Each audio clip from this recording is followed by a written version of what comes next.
வணக்கம். நீங்கள் கேட்டுக்கொண்டே இருப்பது ஆட்டிசம் ஓடிடி.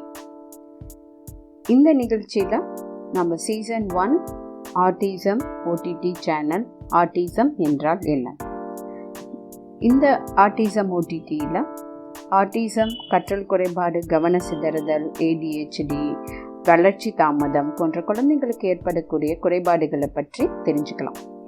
நான் doctor Radha Balachandar, director of kids care rehab centre, autism therapist, physiotherapist, behaviour therapist. இந்த துறையில் 20 வருடங்களாக இருக்கேன். இப்போது பரவலாக ஆட்டிசம்மை பற்றி பெற்றோர்களுக்கு தெரிஞ்சுக்கணுன்னு ஆவல் இருக்குது. என்கிட்ட வரக்கூடிய பெற்றோர்களே ஆட்டிசம்னா என்ன, நம்ம அந்த குழந்தைங்களுக்கு எப்படியெல்லாம் வீட்டில் பயிற்சி கொடுக்கணும், இந்த மாதிரி நிறைய விஷயங்கள் கேட்டுட்ருக்காங்க. அதனுடைய நோக்கம்தான் இந்த ஆட்டிசம் ஓடிடி. இன்னைக்கு நம்ம ஆட்டிசம் என்றால் என்ன, முதல்ல நம்ம அதை பற்றி தெரிஞ்சுக்கிறதுக்கு முன்னாடி இது ஒரு அலார்மிங் ஃபேக்டர்னே சொல்லலாம்.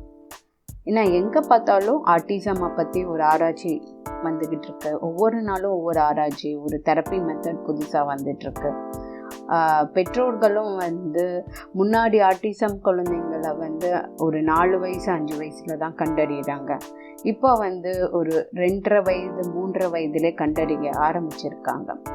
அப்போ பெற்றோர்களுக்கு இன்னமும் ஆட்டிசம்மை பற்றி நிறைய புரிதல் இருந்ததுன்னா அவங்க சீக்கிரமாகவே குழந்தைய கண்டறிஞ்சு அதுக்கான தெரப்பீஸை கொடுக்கும் பொழுது சீக்கிரமாகவே ஒரு நல்ல முன்னேற்றம் வரணும். அதே மாதிரி ஒரு முக்கியமான விஷயம் என்னன்னா, ஆட்டிசம் என்பது ஒரு ஸ்பெக்ட்ரம் டிசார்டர்.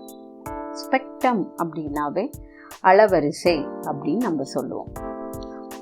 உதாரணத்துக்கு 1ல் இருந்து 100, அந்த 1ல் இருந்து 100ல் குழந்தைங்களுடைய கேரக்டரிஸ்டிக் குணநலங்கள் எதில் வேணாலும் அப்ளை ஆகலாம்.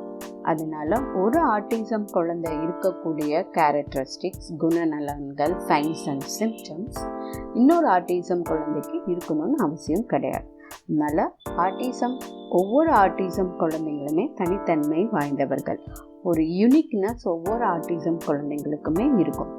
இதில் சில குழந்தைங்க ஐஎஃப் ஃபங்க்ஷன் ஆட்டிசம்னு சொல்லுவாங்க, ஆஸ்பர்கர்னு சொல்லுவாங்க. அவங்களுக்கு எல்லா வேலையும் அவங்களால செஞ்சுக்க முடியும். இந்த சோஷியல் ஸ்கில்லில் மட்டும்தான் குறைபாடுகள் இருக்கும். இன்னொரு இடத்துல பார்த்திங்கன்னா கிளாசிக் ஆட்டிசம், நான் வர்பல் ஆட்டிசம்னு இருக்கும். இந்த குழந்தையால் பேச முடியாது, தன்னுடைய செயல்களை செய்யறதுக்கும் பெற்றோர்களுடைய உதவி இருக்கும். இப்போது நம்ம ஆட்டிசம் அப்படிங்கிறத பற்றி தெரிஞ்சுக்கிறதுக்கு இது நியூரோ டெவலப்மெண்டல் டிசார்டர், அதாவது வளர்ச்சி தாமதத்தில் இதுவும் ஒரு வகை அப்படின்னு நம்ம சொல்லலாம். இதில் 3 முக்கியமான விஷயம் நாம் பார்க்க வேண்டியது இருக்கு. முதல் விஷயம் என்னன்னா, சோஷியல் இன்ட்ராக்ஷன். மற்றவங்களோட நாம் எப்படி பழகுறோம் அப்படிங்கிறது தான் சோஷியல் இன்ட்ராக்ஷன். இப்போ நம்ம சராசரியாக பார்க்குறோம் இல்லைங்களா, குழந்தைங்களுக்கு நல்லா பேச்சு திறன் இருக்கணும், அதாவது பர்சனாலிட்டி இருக்கணும், டெவலப்மெண்ட் இருக்கணும். அதே மாதிரி சோஷியல் இன்ட்ராக்ஷன், மற்றவங்க கிட்ட நம்மளுக்கு என்ன தேவை, நம்மளுடைய என்ன ஃபீலிங்ஸ் இருக்குது, உணர்ச்சிகள் என்னென்ன இருக்குது அப்படிங்கிறத வெளிப்படுத்துறது. அதில் ஆட்டிசம் குழந்தைங்களுக்கு குறைபாடுகள் இருக்கும்.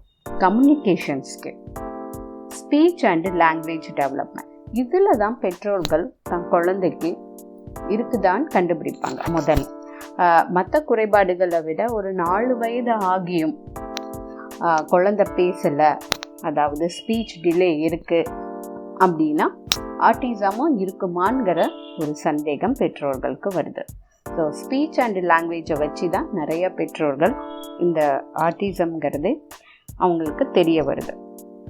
அடுத்தது மிக முக்கியமான விஷயம், ரெஸ்ட்ரிக்டட் ரிப்பீட்டேட்டிவ் பிஹேவியர் பேட்டர்ன். அது எந்த மாதிரி ரிப்பீட்டட் பிஹேவியராகவோ ஏதாவது ஒரு விஷயத்தை திரும்ப திரும்ப செஞ்சுக்கிட்டே இருக்கிறது. அதாவது ஹேண்ட் ஃப்ளாப்பிங், கையை ஆட்டிக்கிட்டே இருக்கிறது, ஜம்பிங், இல்லைன்னா ராக்கிங் பிஹேவியர், அதாவது முன்னாடி பின்னாடி ஆடிட்டே இருக்கிறது. அதுக்கப்புறமேட்டு பார்த்திங்கன்னா இதெல்லாமே ஒரு மோட்டார் பிஹேவியர், அதாவது ஏதாவது ஒரு விஷயங்களை செஞ்சுக்கிட்டே இருப்பாங்க. சில குழந்தைங்க பேச ஆரம்பித்த பிறகு ரிப்பீட்டேட்டிவ் ஸ்பீச், அதாவது எக்கோலையான்னு சொல்லப்படுகின்ற சொன்னதே திரும்ப சொல்கிறது. உன் பேர் என்னன்னு கேட்டாங்கன்னா அதனுடைய அர்த்தம் புரிஞ்சிக்காம உன் பேர் என்ன அப்படின்னு கேட்குறது, அதுதான் ரிப்பீட்டேட்டிவ் பிஹேவியர்.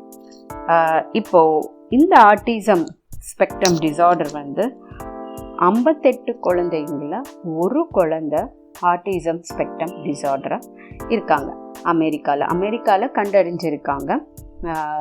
58 குழந்தைங்கள ஒரு அப்போ பாருங்களேன் எவ்வளோ குழந்தைங்க ஆட்டிசத்தினால் பாதிக்கப்பட்டிருக்கு. நம்ம இந்தியாவை எடுத்துக்கிட்டோம் அப்படின்னா கிட்டத்தட்ட ஒரு 1000 குழந்தைங்கள ஒரு குழந்தை ஆட்டிசம் குழந்தையாக இருக்கலாம். இல்லைன்னா அது முன்பின் வேறுபாடு இருக்குது. இன்னமும் ஆராய்ச்சிகள் நடந்துக்கிட்டு தான் இருக்குது. அப்போ நம்ம பெற்றோர்கள் இதை பற்றி கண்டிப்பாக தெரிஞ்சுக்கணும்.